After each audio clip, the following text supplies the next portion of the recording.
जय हिंद प्यारे बच्चों, आपका स्वागत है अपने प्यारे से YouTube channel real education class 10th में। मैं आशा करता हूं दोस्तों आप सभी अच्छे होंगे और अपना पढ़ाई अच्छे से कर रहे होंगे। प्यारे बच्चों, आज के वीडियो में हम लोग जानेंगे क्लास 10th के साइंस के बारे में। किसके प्यारे बच्चों? साइंस के BBI ऑब्जेक्टिव क्वेश्चन, जो आपको 27 जून को त्रिमासिक का जो आपका पेपर होने वाला है साइंस का, उसी का आज हम लोग 100+ BBI ऑब्जेक्टिव क्वेश्चन देखेंगे, जो 100% आपको बोर्ड एग्जाम में त्रिमासिक पेपर में आप लोग को देखने को मिलेगा। 100 में से आपको कितना, तो प्यारे बच्चों 50 को ऑब्जेक्टिव क्वेश्चन आपको बनाना है, ठीक है ना। कितना प्यारे बच्चों? 50 ऑब्जेक्टिव क्वेश्चन को आपको बनाना है, जिसमें से 100 में से 50% आपको बनाना है ऑब्जेक्टिव क्वेश्चन। तो जो हम बताएंगे वही का वही आपके बोर्ड एग्जाम में आएगा, ठीक है ना। त्रिमासिक के पेपर में 100% गारंटी है कि वही का वही आएगा। तो आप सभी इसको याद करते चलिएगा। देखिए, याद करने से दो फायदा है।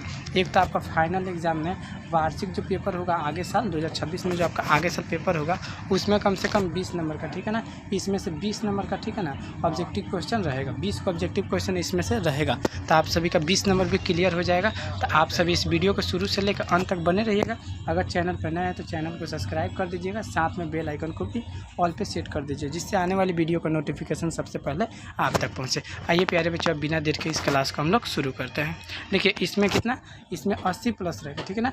80 ऑब्जेक्टिव, क्योंकि साइंस में 80 ऑब्जेक्टिव पूछता है, 20 नंबर का प्रैक्टिकल होता है, ठीक है ना। 80 नंबर का पेपर होता है और 20 नंबर का प्रैक्टिकल। तो इसमें 80 ऑब्जेक्टिव क्वेश्चन है। साइंस में कितने, तो प्यारे बच्चों 80 ऑब्जेक्टिव, जिसमें से आपको 40 ही बनाना है। कितना?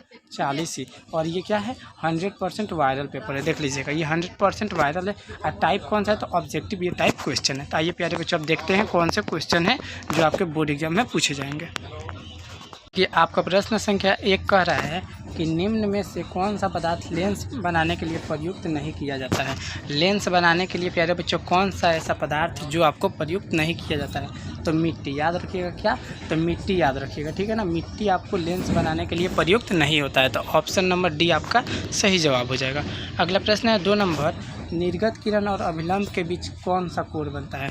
निर्गत किरण और अभिलंब के बीच से कौन सा कोण बनता है, तो याद रखिएगा निर्गत कोण। कौन सा प्यारे बच्चों? निर्गत कोण बनता है। ऑप्शन नंबर बी आपका सही जवाब हो जाएगा। अगला प्रश्न है कि 3 नंबर, किसी माध्यम में अपवर्तनांक का मान होता है। किसी माध्यम में अपवर्तनांक का मान क्या होता है, तो sin I/R, sin I/R, sin I/sin R हो जाएगा। ऑप्शन नंबर ए याद रखिएगा, सही जवाब हो जाएगा। नेक्स्ट क्वेश्चन है 4 नंबर आपका, कि सामान्य दृष्टि के वयस्क के लिए सूक्ष्मतम दर्शन की न्यूनतम दूरी पूछा गया है। सबसे कम मतलब सामान्य नेत्र सबसे कम से कम कितने दूर की वस्तु को देख सकता है, तो याद रखिएगा कितने दूर को, न्यूनतम दूरी क्या होती है, तो 25 सेंटीमीटर। कितना? 25 सेंटीमीटर। सी नंबर आपका जवाब सही हो जाएगा। अगला प्रश्न है 5 नंबर, दूरदृष्टि वाली आँखें साफ साफ देख पाती है। जो दूरदृष्टि वाली आँखें होती है वो साफ साफ देख पाती है किसको, तो दूर की वस्तुओं। किसके? दूर की वस्तुओं को क्या करती है, साफ साफ देख पाती है और स्पष्ट रूप से देख पाती है। तो ऑप्शन नंबर ए आपका सही जवाब हो जाएगा। अगला प्रश्न है 6 नंबर, कांच प्रिज्म द्वारा उत्पन्न श्वेत प्रकाश के स्पेक्ट्रम में किस रंग का झुकाव सबसे ज़्यादा है। जो प्रिज्म में होता है, तो श्वेत प्रकाश के स्पेक्ट्रम में सबसे अधिक झुकाव कौन से रंग का होता है, तो सबसे अधिक झुकाव कौन से रंग का होता है, तो बैगनी रंग का। किसका प्यारे बच्चों? बैगनी रंग का। ऑप्शन नंबर डी आप याद रखिएगा, सही जवाब हो जाएगा। अगला प्रश्न है 7 नंबर, किस उपकरण में धन और स्वरण का चिन्ह नहीं होता है। कौन से उपकरण में धन और स्वरण का चिन्ह नहीं होता है, तो याद रखिएगा कौन से, कुंडली में क्या होता है, धन और स्वरण का चिन्ह नहीं होता है। तो ऑप्शन नंबर सी आपका सही जवाब हो जाएगा। प्रश्न संख्या आपका 8 है। 8 देखिएगा कि 10 ओम और 20 ओम के 2 प्रतिरोध को श्रेणी क्रम में जोड़ने पर समतुल्य प्रतिरोध होगा। 10 ओम और 20 ओम के प्रतिरोध को जब श्रेणी क्रम में हम लोग जोड़ते हैं तो समतुल्य प्रतिरोध क्या होता है, समतुल्य पूरा प्रतिरोध क्या होगा, तो जोड़ देंगे 30 ओम हो जाएगा। कितना? 10 + 20 को जोड़ दीजिए तो 30 ओम आपका निकल जाएगा। ऑप्शन नंबर सी याद रखिएगा, सही जवाब हो जाएगा, ठीक है ना। अगला प्रश्न 9 नंबर, कि 12 वोल्ट विभवांतर के 2 बिंदुओं के बीच 2 कूलाम आवेश को ले जाने के कार्य किया जाता है। 2 आवेश ले जाने का कार्य किया जाता है। तो 9 का सही जवाब हो जाएगा बी आपका 24 जूल। क्या हो जाएगा? 24 जूल हो जाएगा, ठीक है ना। बी नंबर सही जवाब हो जाएगा। प्रश्न संख्या 10 है, विद्युत फ्यूज काम करता है। विद्युत फ्यूज क्या काम करता है? विद्युत फ्यूज याद रखिएगा, विद्युत धारा के ऊष्मीय प्रभाव पर काम करता है। क्या करता है? विद्युत धारा के ऊष्मीय प्रभाव पर यह कार्य करता है। अगला प्रश्न 11 नंबर, यदि किसी नरम लौह के धारावाहिक कुंडली में पथ में रख दिया जाए तो क्या बनता है? यदि किसी नरम लोहे के धारावाहिक कुंडली को गर्म करके रख दिया जाए तो उससे क्या बनता है? उससे क्या बनता है? तो याद रखिएगा, उससे विद्युत चुंबक बनता है। उससे विद्युत चुंबक बनता है। बी नंबर आपका सही जवाब हो जाएगा। अगला प्रश्न है 12 नंबर, एक किलोवाट तुल्य होता है। 1 किलोवाट किसके बराबर होता है? तो 1 किलोवाट बराबर होता है 3.6 × 10⁻6 जूल का। ठीक है ना, 3.6 × 10⁻6 जूल के बराबर होता है 1 किलोवाट। अगला प्रश्न है 13 नंबर, नाभिकीय ऊर्जा प्राप्त करने हेतु आवश्यक है। नाभिकीय ऊर्जा प्राप्त करने हेतु आवश्यक क्या है? तो नाभिकीय ऊर्जा प्राप्त करने हेतु आवश्यक है यूरेनियम। क्या हो जाएगा? यूरेनियम आपका सही जवाब हो जाएगा। अगला प्रश्न है 14 नंबर, जल से होकर विद्युत धारा प्रवाहित करने पर जल का अपघटन होता है। और जल का अपघटन क्या होता है? H2 + O2, H2 और O2 मुक्त होता है। तो H और O के आयनों का अनुपात है। H और O के आयनों का अनुपात क्या हो जाएगा? 2:1 हो जाएगा, 1। ठीक है, 2:1 हो जाएगा। अगला प्रश्न है 15 नंबर, भोजन का पचना तथा पकाना किस अभिक्रिया का उदाहरण है? कौन से अभिक्रिया का ये उदाहरण है? तो उपचयन को हो जाएगा। क्या हो जाएगा? उपचयन अभिक्रिया का क्या है? ये भोजन का पचना और पकाना ये उपचयन अभिक्रिया का एक उदाहरण है। प्रश्न संख्या 16 है, रासायनिक समीकरण Fe + H2O = Fe3O4 + H2 को संतुलित करने पर जल में अणुओं की संख्या हुई। जल में अणुओं की संख्या क्या होगी? तो 4 हो जाएगी। कितना हो जाएगा? 4 हो जाएगा। ऑप्शन नंबर सी याद रखिएगा, सही जवाब हो जाएगा। अगला प्रश्न है 17 number, sodium chloride. Sodium chloride के जलीय घोल में से विद्युत धारा प्रवाहित करने पर यह वियोजित होकर सोडियम क्लोराइड बनाता है। तो इस प्रक्रिया को क्या कहा जा सकता है? ये क्या बनाता है? तो सोडियम क्लोराइड सोडियम हाइड्राइड से बनाता है, हाइड्रोक्साइड। तो इसका क्या नाम देंगे? तो क्लोरो क्षार प्रक्रिया। ये एक प्रकार की क्लोरो क्षार प्रक्रिया, इसको नाम देंगे। प्रश्न संख्या 18 है, देखिए कि चीनी का आणविक सूत्र क्या है? यहाँ पे चीनी का आणविक सूत्र पूछा है। यहाँ पे सब लिख दिया है, यहाँ पे सूत्र होगा। ठीक है ना, चीनी का आणविक सूत्र आपको बताना है। तो चीनी का आणविक सूत्र क्या होता है? तो C12H22O11। क्या होता है? C12H22 और O11 होता है। ठीक है ना, सी नंबर याद रखिएगा, सी नंबर आपका सही जवाब हो जाएगा। प्रश्न संख्या 19 से, हमारा शरीर किस pH प्रास के अंदर कार्य करता है? कौन से pH मान पर हमारा शरीर जो है वो कार्य करता है? तो याद रखिए कि कौन से? तो 7 से लेकर 7.8 के प्रास पर ये दाब पर कार्य करता है। प्रश्न संख्या 20 है कि निम्नलिखित में किसे चाकू से काटा जा सकता है? किसे चाकू से काटा जा सकता है? तो लिथियम को हम लोग क्या कर सकते हैं? चाकू से आराम से काट सकते हैं। तो ए नंबर आपका सही जवाब हो जाएगा। प्रश्न संख्या 21 है, निम्न में से कौन आयनिक यौगिक है? निम्न में से कौन सा आयनिक यौगिक है? तो याद रखिएगा CaCl2। ठीक है ना, ये क्या है? आयनिक यौगिक है। नेक्स्ट क्वेश्चन है 22 नंबर, निम्नलिखित में कौन से उपधातु है? उपधातु कौन है? तो निम्नलिखित में Sb क्या है? ये उपधातु के रूप में आता है। ऑप्शन नंबर डी याद रखिएगा, सही जवाब हो जाएगा। अगला प्रश्न है 23 नंबर, प्रथम कार्बनिक यौगिक यूरिया का संश्लेषण किसने किया था? प्रथम कार्बनिक यौगिक यूरिया का संश्लेषण उत्पादन किसने किया था? तो कौन किए थे? तो बोहर ने किए थे। कौन किए थे प्यारे बच्चों? बोहर जो थे वैज्ञानिक वही किए थे। अगला प्रश्न है 24 नंबर, कैल्शियम कार्बाइड जल के साथ अभिक्रिया कर देता है।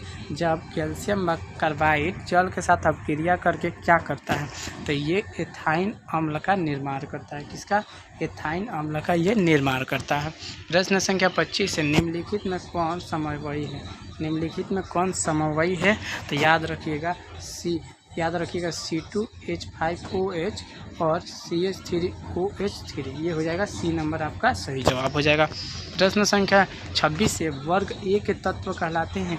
वर्ग ए के तत्वों को हम लोग क्या कहते हैं? तो वर्ग ए के तत्वों को हम लोग क्षार धातु के नाम से भी जानते हैं या फिर कहते हैं। तो क्षार धातु क्या हो जाएगा? आपका सही जवाब हो जाएगा। अगला प्रश्न है 27 नंबर, पौधे में श्वसन क्रिया के अंतर्गत ADP के टूटने से कितनी ऊर्जा मुक्त होती है? जब पौधे में श्वसन की क्रिया होती है और उसमें ADP टूट जाता है तो उसमें ऊर्जा का जो हानि होता है वो कितना होता है? ऊर्जा का जो हानि होता है वही बताने आपको कितना होता है। तो याद रखिएगा 30.5 kg पर मोल। क्या हो जाएगा? 30.5 kg पर मोल। अगला प्रश्न है 28 नंबर, पादप में जाइलम उत्तरदायी है। पादप में जाइलम उत्तरदायी है तो क्या? जल का वाहन करने में, जल का वहन करने में, ठीक है ना। जल का वाहन के लिए क्या है? पादप में जाइलम उत्तरदायी होता है। नेक्स्ट क्वेश्चन है आपका 29 नंबर कि खुला परिसंचरण तंत्र किस में पाया जाता है? खुला परिसंचरण तंत्र किस में पाया जाता है? तो किस में पाया जाता है? तो याद रखिएगा कॉकरोच में। किस में? कॉकरोच में। ये कॉकरोच में क्या होता है? खुला परिसंचरण तंत्र पाया जाता है। अगला प्रश्न है 30 नंबर, प्रतिवर्त क्रिया क्या है? प्रतिवर्त क्रिया क्या है? तो प्रतिवर्त क्रिया लार आना ये भी है, रक्तदान भी यही है और हृदय गति, यानी कि इनमें से सभी क्या है? ये प्रतिवर्त क्रिया है, ठीक है ना। प्रतिवर्त क्रिया है। नेक्स्ट क्वेश्चन है 31 नंबर, कोमल मस्तिष्क सुरक्षित रहता है। कोमल मस्तिष्क कहाँ पर सुरक्षित रहता है? तो याद रखिएगा मस्तिष्क गुहा में। कहाँ पे? मस्तिष्क के जो गुहा होता है उसी में कोमल मस्तिष्क आपका सुरक्षित रहता है। अगला प्रश्न है 32 नंबर, मानव शरीर में सबसे लंबी कोशिका कौन है? मानव शरीर में सबसे लंबी कोशिका को किस नाम से हम लोग जानते हैं? तंत्रिका कोशिका को। किसका? तंत्रिका कोशिका को हम लोग जानते हैं मानव शरीर की सबसे लंबी कोशिका को। अगला प्रश्न है 33 नंबर, मुकुलन द्वारा प्रजनन किस में होता है? मुकुलन के द्वारा प्रजनन किस में पाया जाता है? तो ईस्ट में। किस में? तो ईस्ट में मुकुलन के द्वारा प्रजनन पाया जाता है। नेक्स्ट क्वेश्चन है 34 नंबर, फूल में नर जनन अंग होता है। फूल में नर जनन अंग क्या होता है?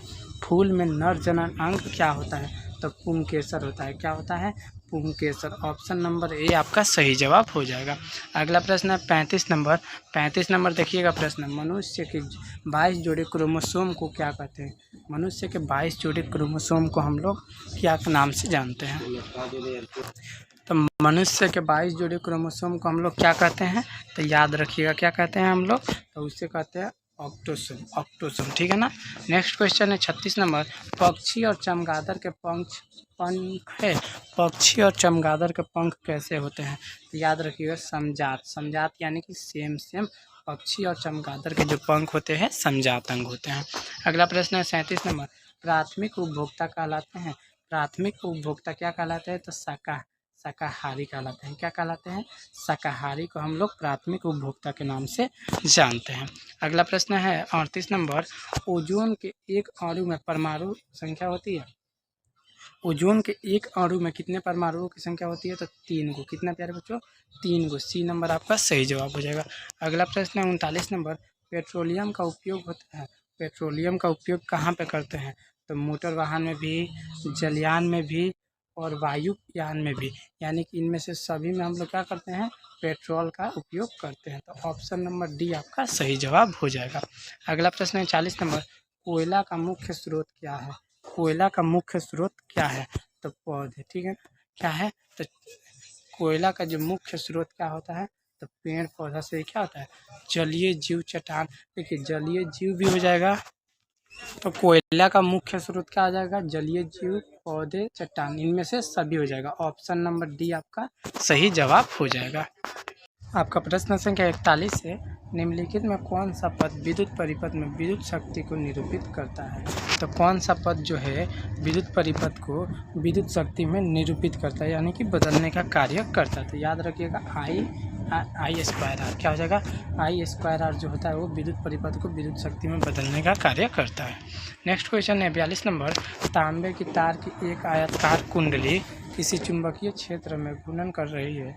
इस कुंडली में प्रेरित विद्युत धारा की दिशा कितने परिभ्रमण के पश्चात परिवर्तन होता है। तो याद रखिएगा कितने, तो आधे के साथ परिवर्तन होता है।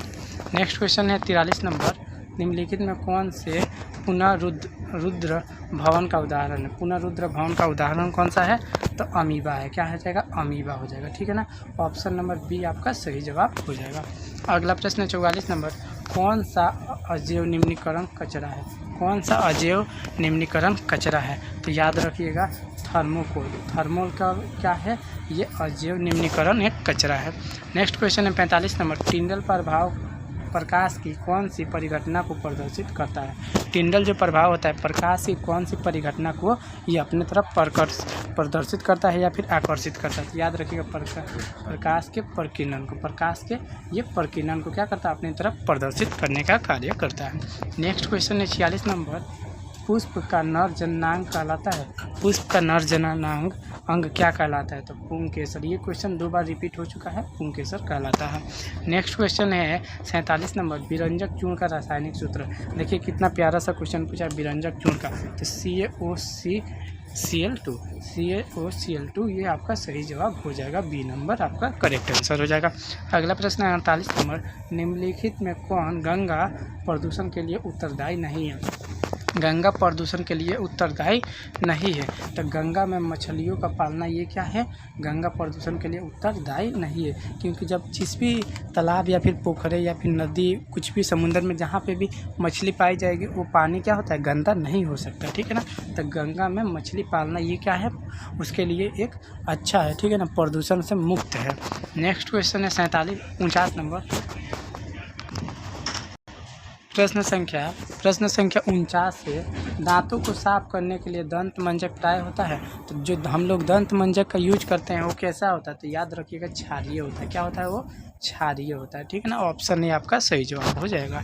नेक्स्ट क्वेश्चन है आपका 50 नंबर, क्लोरीन के परमाणु की ब्राह्मतम कक्षा में इलेक्ट्रॉनों की कितनी संख्या होती है। जो क्लोरीन में होता है वो ब्राह्मतम यानी कि बाह्य कक्षा में इलेक्ट्रॉनों की कितनी संख्या होती है, तो 7 होती है। कितनी होती है, 7 होती है। ऑप्शन नंबर सी आपका सही जवाब हो जाएगा।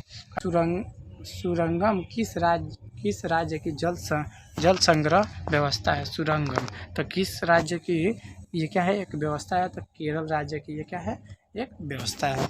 नेक्स्ट क्वेश्चन है 52 नंबर, वायुमंडल में प्रकाश कौन सा रंग अधिक प्रकीर्णन करता है। तो वायुमंडल में प्रकाश के सबसे अधिक रंग कौन सा प्रकीर्णन करता है, तो याद रखिए कौन सा, नीला रंग सबसे ज़्यादा क्या करता है, प्रकीर्णन करता है।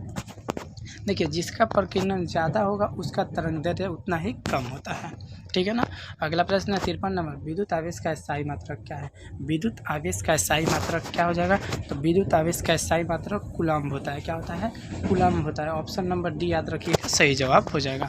अगला प्रश्न है 54 नंबर, सामान्य अनुशीलन रक्तदाब होता है।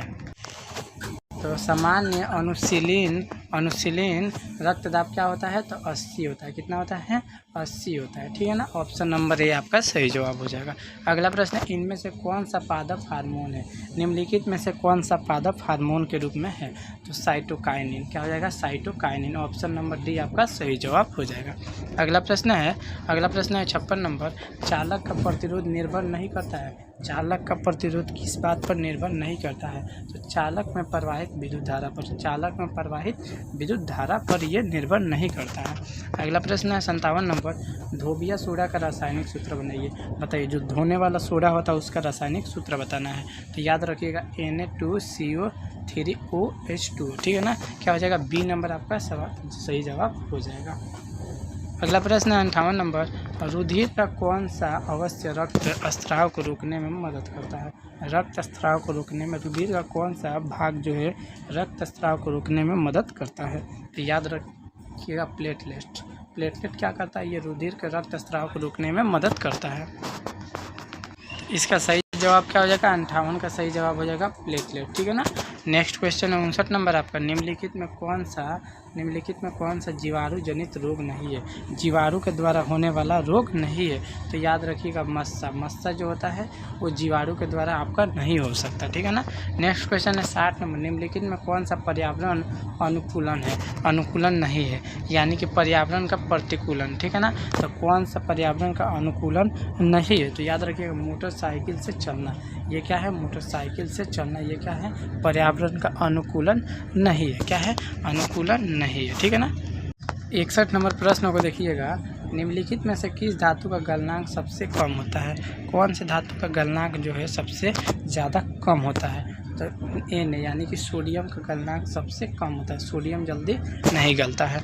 नेक्स्ट क्वेश्चन है 62 नंबर, निम्नलिखित में से किस दर्पण की फोकस दूरी धनात्मक होती है? तो हम आपको बताए थे कौन से दर्पण की फोकस दूरी धनात्मक होती है। तो यहाँ पे देखिए लेंस दे दिया, ठीक है ना। यहाँ पे उत्तल दर्पण देता, ठीक है ना। उत्तल दर्पण की क्या होती है? फोकस दूरी धनात्मक होती है। ऑप्शन नंबर बी याद रखिएगा, सही जवाब हो जाएगा। अगला प्रश्न है 63 नंबर, निम्नलिखित में कौन सा उपधातु है? उपधातु क्या है? तो उपधातु याद रखिएगा, उपधातु क्या होता है?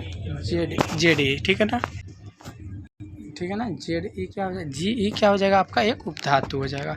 अगला प्रश्न है 64 नंबर, कौन सा धातु कमरे के तापमान पर तरल अवस्था में पाया जाता है? तरल अवस्था में कौन सा उपधातु पाया जाता है? धातु, तो याद रखिएगा कौन सा? तो आपका ब्रोमीन हो जाएगा। क्या हो जाएगा? ब्रोमीन हो जाएगा, ठीक है ना। अगला प्रश्न है 65 नंबर, निम्नलिखित में कौन सा स्वच्छ ऊर्जा स्रोत है? स्वच्छ ऊर्जा स्रोत कौन सा है? तो प्राकृतिक गैस। क्या हो जाएगा? प्राकृतिक गैस हो जाएगा। ऑप्शन नंबर सी आपका सही जवाब हो जाएगा। अगला प्रश्न है 66 नंबर, स्व पोषण के लिए आवश्यक है। स्व पोषण के लिए क्या आवश्यक है? तो ये प्रभावित भी है, सूर्य का प्रकाश भी, कार्बन डाइऑक्साइड, यानी कि इनमें से सभी क्या है? स्व पोषण के लिए आवश्यक, ठीक है ना।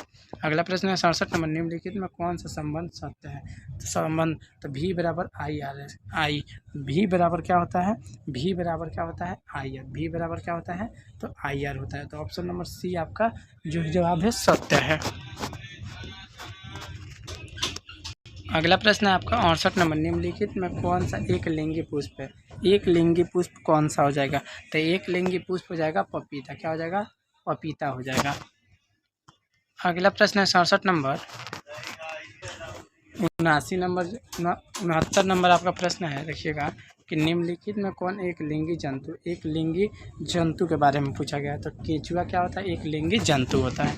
नेक्स्ट क्वेश्चन है 70 नंबर, पादपों में पाया जाने वाला वृद्धि हार्मोन निम्नलिखित में से कौन सा है?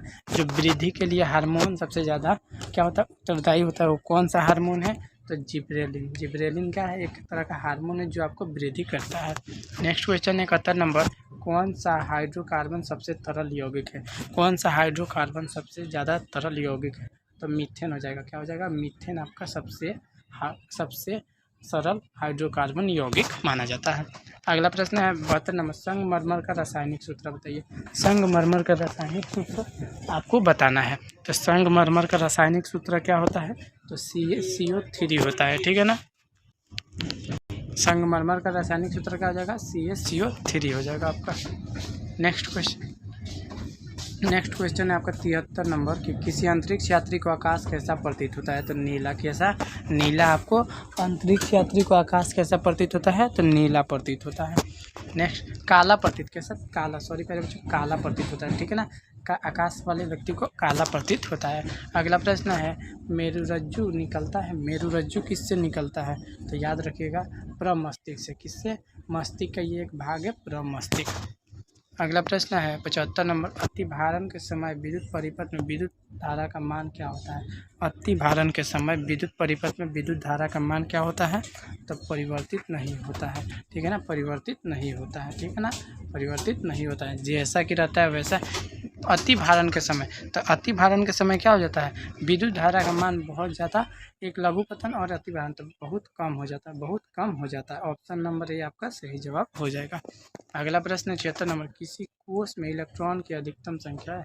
किसी कोष में इलेक्ट्रॉन की सबसे ज़्यादा संख्या कौन सी? या फिर किसी कक्षा में इलेक्ट्रॉन की सबसे ज़्यादा अधिकतम संख्या कौन सा माना जाता है? तो 2n के स्क्वायर कितना? 2n का स्क्वायर को सबसे अधिक कोष की इलेक्ट्रॉनों की अधिकतम संख्या माना जाता है। अगला प्रश्न है 77 नंबर, ओजोन परत किस हानिकारक विकिरण से पृथ्वी की सुरक्षा प्रदान करता है। जो ओजोन परत होता है किसी हानिकारक विकिरण से पृथ्वी की कैसे सुरक्षा को प्रदान करता है, तो याद रखिएगा पराबैंगनी विकिरण के द्वारा। पराबैंगनी जो किरण होता है उसी के द्वारा क्या करता है, पृथ्वी को सुरक्षा प्रदान करने का कार्य करता है। अगला प्रश्न 78 नंबर, ऑक्सीजन में 2 परमाणुओं के बीच कितने आबंध होते हैं। ऑक्सीजन में 2 परमाणु के बीच कितने आबंध पाए जाते हैं, तो याद रखिएगा द्वितीय आबंध, ठीक है ना। कितना, 2 आबंध, द्वि का नहीं 2 आबंध पाए जाते हैं। अगला प्रश्न है 79 नंबर, हमारा शरीर का pH पराशर के बीच कार्य करता है, कितने पराशर के बीच कार्य करता है, तो 7.0 से लेकर 7.8 के बीच, 7.0 से लेकर 7.8 के बीच कार्य करता है। ऑप्शन नंबर डी आपका सही जवाब हो जाएगा। अगला प्रश्न है 80 नंबर, नेत्र में प्रवेश करने वाली प्रकाश किरणों को अधिकांश अपवर्तन का कहाँ होता है। जो नेत्र में प्रवेश करने वाली प्रकाश की किरणों का अधिकांश अपवर्तन कहाँ पर हो जाता है, तो याद रखिए कॉर्निया के बाहरी पृष्ठ पर, कॉर्निया के बाहरी पृष्ठ पर। ऑप्शन नंबर ए आपका सही जवाब हो जाएगा। प्यारे बच्चों, ये आपका 80 ऑब्जेक्टिव क्वेश्चन कंप्लीट हो गया। कितना प्यारे बच्चों, 80 ऑब्जेक्टिव क्वेश्चन जो आपका बोर्ड एग्जाम जून में आपका जो होने वाला है, जो 27 जून को आपका पेपर होगा त्रिमासिक का, इसी में यही सेम टू सेम यही सब प्रश्न आपके पास आएगा, ठीक है ना। यही सभी प्रश्न आएंगे जिसमें से आपको कितना 80 में से कितना मात्र 40 ऑब्जेक्टिव क्वेश्चन बनाए, तो आप आसानी से बना दीजिएगा, ठीक है ना। मुझे उम्मीद है कि आप आसानी से बना दीजिएगा, क्योंकि हमने 80 का 80 ऑब्जेक्टिव क्वेश्चन को क्या पूरा तैयारी करा चुके हैं, ठीक है ना। 80 का 80 ऑब्जेक्टिव का पूरा तैयारी हो चुका है।